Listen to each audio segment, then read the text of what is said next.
In the annals of history, seldom does one encounter a narrative as profound and intriguing as that of the Ethiopian Bible. It emerges not from the imagination of an adventure tale, but from the depths of reality. This sacred text, one of the most enigmatic and hotly debated books, finds its home in a land veiled in mystery, Ethiopia. Ethiopia stands as the cradle of one of the world's most venerable civilizations, unique in Africa for never succumbing to the yoke of colonization. This remarkable heritage enables Ethiopians to trace their lineage to ancient epochs, even linking them to the descendants of Ham, Noah's son, a connection supported by historical records despite some controversies. Yet, the story of this ancient country is a saga for another time.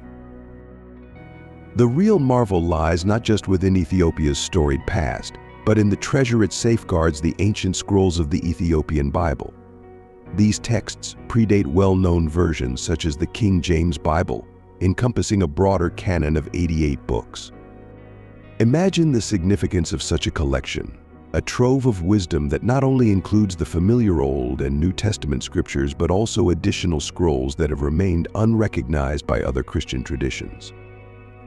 The Ethiopian Bible stands as a beacon of ancient knowledge, a repository of divine insight that has weathered the storms of time.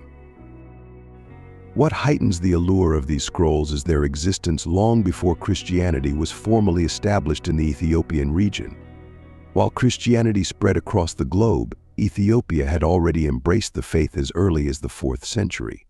Chronicles of ancient travelers and historians bear witness to Christianity's deep roots in Ethiopian soil.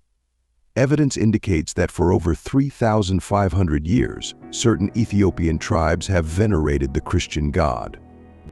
This is not merely a claim, but a testament to the enduring faith of a people who have held steadfast in their beliefs for millennia. Ethiopia's history of offering sanctuary to Christian refugees during periods of persecution further illustrates its profound and intricate religious tapestry.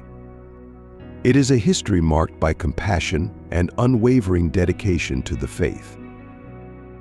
Contrary to popular belief, the oldest organized Christian body is not the Catholic Church, but the Ethiopian Orthodox Church, known locally as Tewahedo. This ancient institution, steeped in tradition and spiritual authority, is a testament to the enduring legacy of Ethiopian Christianity. This nation also holds the distinction of housing one of the earliest illustrated Christian books, the Gospels, written in Ge'ez, an ancient Ethiopian tongue. These texts, adorned with beautiful illustrations, are not only religious artifacts but also masterpieces of early Christian art. In 2010, an astounding discovery was made in a remote monastery perched atop an Ethiopian mountain. According to tradition dating back to the 10th century BC, an Ethiopian monarch and the fabled Queen of Sheba journeyed to Jerusalem to seek King Solomon's wisdom, a tale echoed in the biblical canon. Yet the Bible omits that these sovereigns bore a son named Menelik, whom Queen Sheba brought back to Ethiopia, where he ascended as the first emperor. Imagine the implications of such a lineage, a direct connection to the biblical figures revered across the world. In 2012, genetic studies on Ethiopians revealed links with Egyptian, Israelite, or Syrian ancestry dating back approximately 3,000 years, an era coinciding with Queen Sheba's reign. This genetic evidence bolsters the narrative of Menelik and the ancient ties between these peoples. It is a fascinating glimpse into the interconnectedness of ancient civilizations, a tapestry woven with threads of shared history and cultural exchange. Despite its profound history, the Ethiopian Bible remains unrecognized within the canonical sacred texts and largely unknown, even among many of the faithful. This neglect underscores historical attempts to discredit and obscure the Ethiopian Bible, a sacred text that deserves recognition and reverence. In contemporary times, we recognize that the Bible has not always existed in its current form. Diverse versions and interpretations once reflected varying perspectives and understandings of its contents. Originally penned in Hebrew, these sacred texts underwent numerous translations over the centuries. one of the earliest notable translations was undertaken by Saint Jerome, who rendered the Hebrew scriptures into Latin, producing the Vulgate around 400 AD. The Vulgate, with its 27 New Testament books and 39 Old Testament books, became the definitive Latin Bible. This translation was a monumental effort, a bridge between the ancient Hebrew texts and the emerging Christian world. However, the first century witnessed the emergence of numerous writings concerning Jesus' life and teachings. Many of these were fictional, akin to novels or fan fictions about Jesus. The proliferation of these texts among the public led to widespread belief in their authenticity. In the absence of modern verification methods, misinformation spread rapidly, causing confusion and the acceptance of spurious accounts. It was a time of great uncertainty, where the line between truth and fiction was often blurred.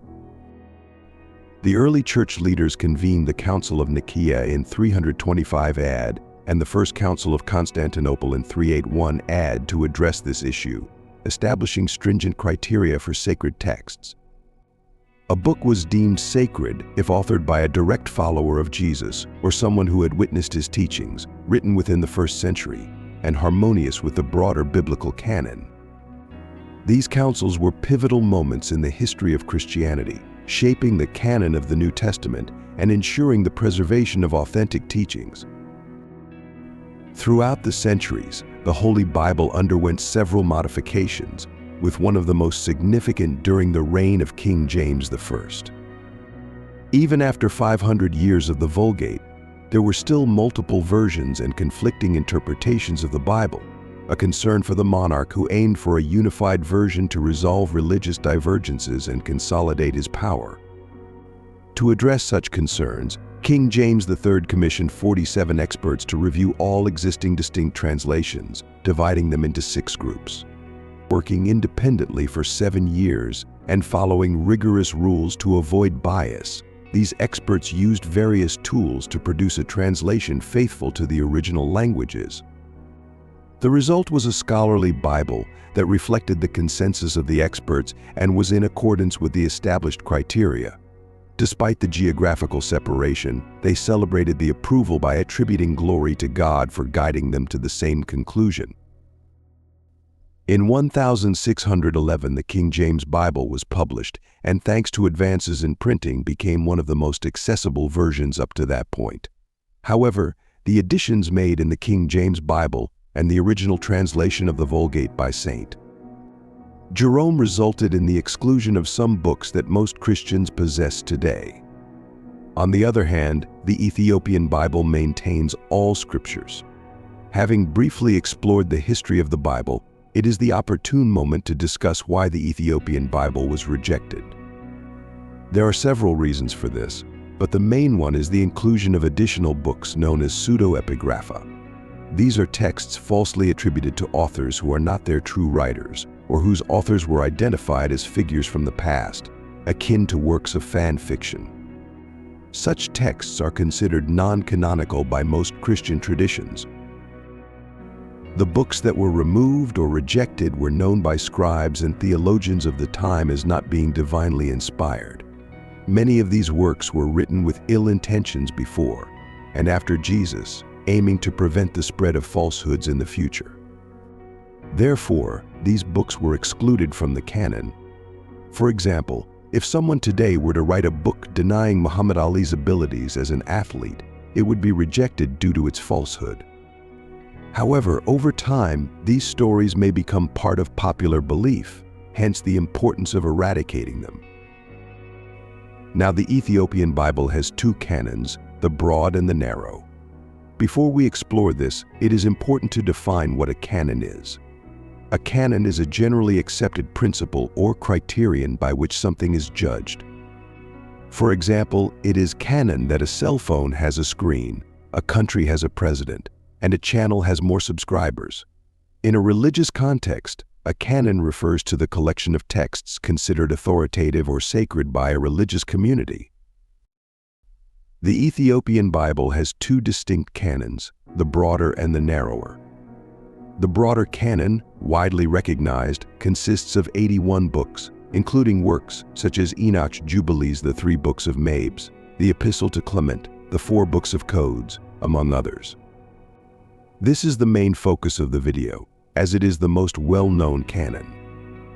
On the other hand, the narrower canon was established by Emperor Haile Selassie, who proclaimed this version as the official and complete Ethiopian Bible. Although I cannot provide details on the reason behind this decision, I suggest you research it on your own to better understand.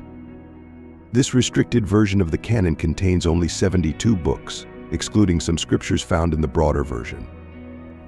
It is important to note that the broader canon has not been reprinted since the early 20th century. The existence of 2 different versions of the canon contributes to controversy and may have been a factor in the widespread non-acceptance of the Ethiopian Bible. The Bible, contrary to popular belief, is not just one book, but rather a collection of texts and experiences written over many years. This diversity is where challenges and questions arise regarding its interpretation and acceptance. Different religious groups, including those recognized and accepted, have a long history of including or excluding various texts or copies based on personal theological grounds. For example, the Bible we know today was mainly compiled in the 4th and 5th centuries. At that time, Christianity in Ethiopia was already beginning to diverge from Christianity in Europe and the Mediterranean, a difference that persists to this day. The Ethiopian Bible has many similarities with the Catholic and Orthodox versions, although it includes some extra books from the Old Testament. These additional books were probably written in the last centuries before Christ, at the end of the time of the Old Testament books, but before the beginning of the New Testament. Additionally, additional books were added at the end of the New Testament, especially related to Ethiopian church history and structure. Another reason for the rejection of the Ethiopian Bible may be the language in which it is written, Ge'ez, making it difficult for non-speakers to access.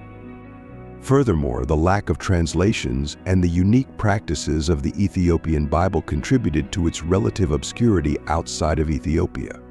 A more controversial reason is political. In the early days of Christianity, political power was a central concern for the Roman Empire.